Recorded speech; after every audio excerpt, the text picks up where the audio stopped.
안녕하세요. 화요일 저녁 소그룹 말씀 연구 영상입니다. 오늘은 소그룹 교재 5장 인간의 인간됨은 어디서 발견할 수 있는가 라는 제목의 내용을 함께 연구해 보도록 하겠습니다. 제목에서도 볼 수 있는 것처럼 오늘 소그룹 교재의 내용은 인간의 본질, 인간의 근원에 대한 내용을 담고 있습니다. 요즘 사람들 사이에서 아주 유명한, 아주 많이 연구되고 또 읽히고 있는 학문 중에 하나가 바로 인문학입니다. 인문학은 아주 오래전부터 사람들에 의해 발전되고 계속 개발되고 있는 학문이죠. 지금도 서점에 가보면 수많은 인문학에 관련된 책들이 베스트셀러 항목에 올라가 있는 것을 찾아볼 수 있습니다. 인문학이란 인간과 인간의 근원 문제, 인간과 인간의 문화에 관심을 갖거나 인간의 가치와 인간만이 지닌 자기 표현 능력을 바르게 이해하기 위한 과학적인 연구 방법에 관심을 갖는 학문 분야로서 인간의 사상과 문화에 관해 탐구하는 학문이다. 무슨 말인지 이해하기 쉽지 않죠. 쉽게 말해서 인간의 근본, 인간이란 무엇인가 뿐만 아니라 정말 다양한 분야로 뻗어나가는 학문이 바로 인문학이라는 것입니다. 인문학에는 고전학, 역사학, 언어, 음악, 예술, 철학, 종교, 미술까지 모두 포함된다고 할 수 있습니다.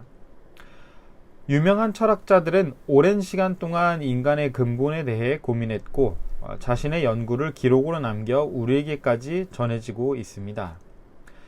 자세히는 알지 못해도 아마 여러분도 모두 철학에 대해서 조예가 깊은 사람들에 대해서 한 번쯤은 들어보셨을 것입니다. 플라톤, 소크라테스 등등 말입니다. 인간이란 무엇일까요? 우리는 인간을 뭐라고 정의할 수 있을까요? 더 쉽게 접근하자면 여러분은 자신을 시장에 내놓는다면 얼마의 값을 매길 수 있겠습니까?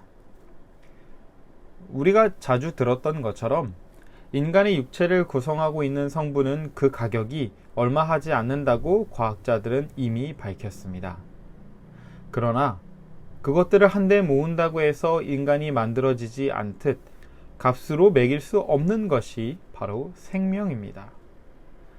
생명이라는 오묘하고 설명될 수 없는 부분들이 인간을 더욱 소중하고 가치 있는 존재로 만들어주는 것이지요. 인간의 가치는 개인이 어떤 기준으로 보느냐에 따라 다를 수 있습니다. 어떤 사람은 인간이 무엇을 할 수 있느냐에 따라 다른 가치를 매길 것이고, 어떤 사람은 건강, 지식, 영향력을 기준으로 볼 수도 있겠지요. 아무튼 복잡합니다. 사람에게 가격표를 붙인다는 생각 자체가 조금 불쾌할 수 있겠지만 어쨌든 수많은 철학자들이 이에 대해서 고민했다는 것이죠. 그렇다면 성경은 인간을 무엇이라고 표현하는가? 성경은 인간의 처음 모습, 근원에 대해서 이렇게 말합니다. 창세기 1장 26절부터 28절의 말씀입니다. 하나님이 가라사대 우리의 형상을 따라 우리의 모양대로 우리가 사람을 만들고 그로 바다의 고기와 공중의 새와 육축과 온 땅과 땅에 기는 모든 것을 다스리게 하자 하시고, 하나님이 자기 형상 곧 하나님의 형상대로 사람을 창조하시되 남자와 여자를 창조하시고, 하나님이 그들에게 복을 주시며 그들에게 이르시되 생육하고 번성하여 땅에 충만하라, 땅을 정복하라, 바다의 고기와 공중의 새와 땅에 움직이는 모든 생물을 다스리라 하시니라. 이어서 창세기 2장 7절에선 이렇게 말씀하십니다. 여호와 하나님이 흙으로 사람을 지으시고 생기를 그 코에 불어넣으시니 사람이 생명이 된지라. 성경은 인간의 가장 중요한 특징이 바로 하나님의 형상과 모양대로 만들어졌음이라고 기록하고 있습니다. 그저 흙일 뿐이었으나 하나님께서 직접 그 코에 생기를 불어넣으심으로 생명이 되었다고 말씀하시는 것이죠. 이렇게 간단하게 말씀하셨지만 사실 우리는 쉽게 이해가 되지는 않습니다. 도대체 하나님의 형상이 무엇인가? 생기란 무엇인가? 하나님의 형상대로 창조되었다면 하나님은 우리와 같은 모습일까? 인간은 인종, 성별, 영양 상태에 따라 다 다른데 하나님의 모양이 무엇일까? 등등 이해되지 않는 부분들이 참 많습니다. 자, 먼저 가장 처음 창조된 첫 인간, 아담과 하와를 생각해 봅시다. 하나님께서는 그들을 하나님의 형상과 모양대로 창조하셨다고 말씀하셨습니다. 그렇다면 그들의 이미지를 떠올리면 조금은 하나님의 형상이 무엇인지 추측해 볼 수 있겠지요. 먼저 아담은 남자, 하와는 여자였습니다. 그들은 보고 듣고 말할 수 있었습니다. 그리고 성경의 기록을 따르면 그들 이후로 많은 인류가 탄생했으나 큰 변화에 대해서 기록하지 않았기 때문에 우리와 같은 모습이라고 추측할 수 있겠습니다. 물론 키가 컸고 장수했다는 차이가 있겠지요. 처음 인류와 지금 우리를 비교해 보았을 때 가장 크게 나타나는 확연한 차이는 첫째, 영생, 그리고 둘째, 죄로 얼룩진 마음일 것입니다. 아담과 하와는 늙지 않았습니다. 병에도 걸리지 않았고 고통받지 않는 에덴 동산에서 살았기 때문에 지금 우리와는 아주 확연한 차이가 있다는 것을 알 수 있지요. 그리고 말씀드렸던 둘째, 아담과 하와는 죄를 알지 못했습니다. 죄를 짓지 않았기 때문에 욕심, 이기심, 탐욕 같은 죄의 영향을 받지 않은 상태로서 살았다는 것이죠. 이것은 모두 아담과 하와가 죄를 지은 즉시 생겨난 변화였습니다. 하나님의 형상대로 창조된 사람이 죽는다는 것은 있을 수 없는 일입니다.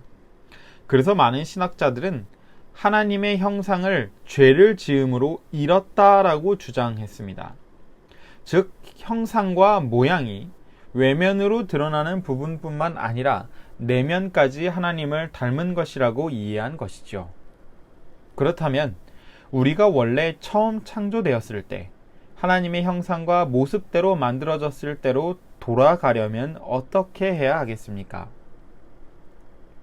차이가 만들어지기 전의 상태로 돌아가야겠지요. 죄를 짓기 전 아담과 하와가 에덴 동산에 거할 때의 모습 무엇이었습니까? 창조주 하나님과 늘 동행하고 그의 말씀에 순종하고 창조주와 피조물의 관계를 넘어서 사랑의 관계로 끈끈이 이어져 있는 상태가 아니겠습니까? 인간의 원래 모습, 즉 인간답게 사는 것이 바로 이것 아니겠습니까?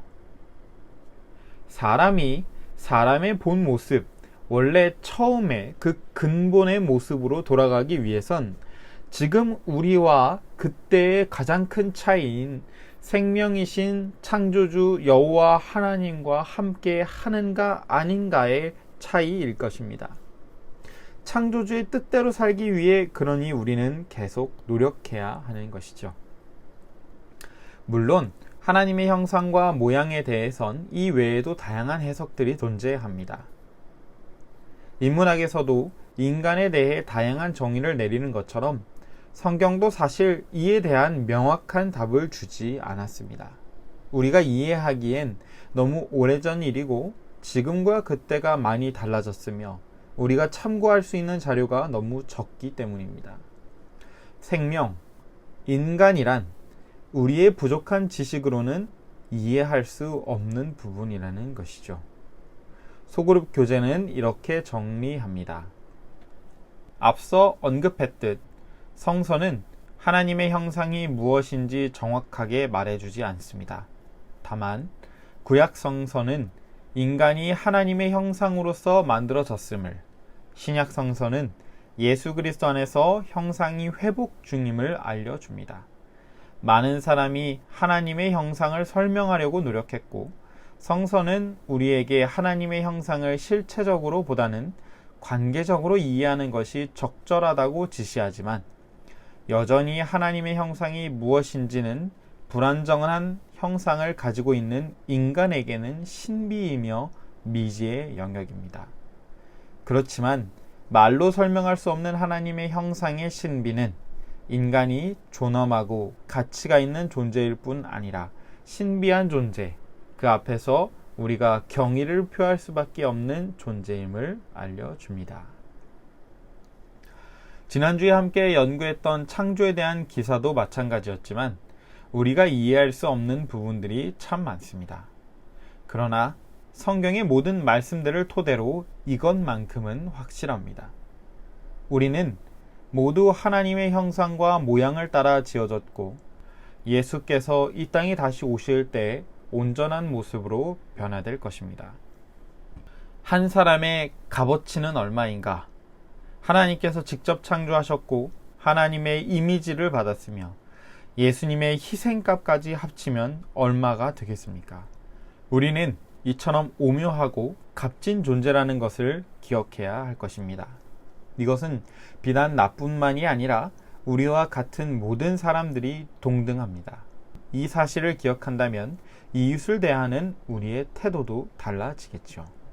우리는 하나님께서 만드신 최고의 걸작품이라는 사실이 저와 여러분의 삶을 더욱 희망차고 소중하게 만들어 갈 것입니다. 그러니 인간이란 무엇인가? 하나님의 형상이란 무엇인가?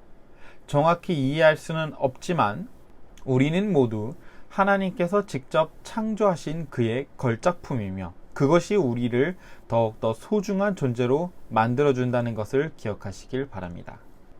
인간의 인간됨을 어디서 발견할 수 있는가? 성도 여러분, 성경이 우리에게 말하는 것처럼 하나님께서 우리를 만드시고 원래의 그때 모습으로 돌아가기 위하여 매일 삶 속에서 성화의 단계를 밟아가며 예수께서 이 땅에 다시 오실 때에 온전한 그때 그 모습으로 돌아갈 수 있도록 저희들의 삶 속에서 인간의 참 의미를 발견하시는 여러분이 되시기를 바라면서 오늘 영상을 마치도록 하겠습니다.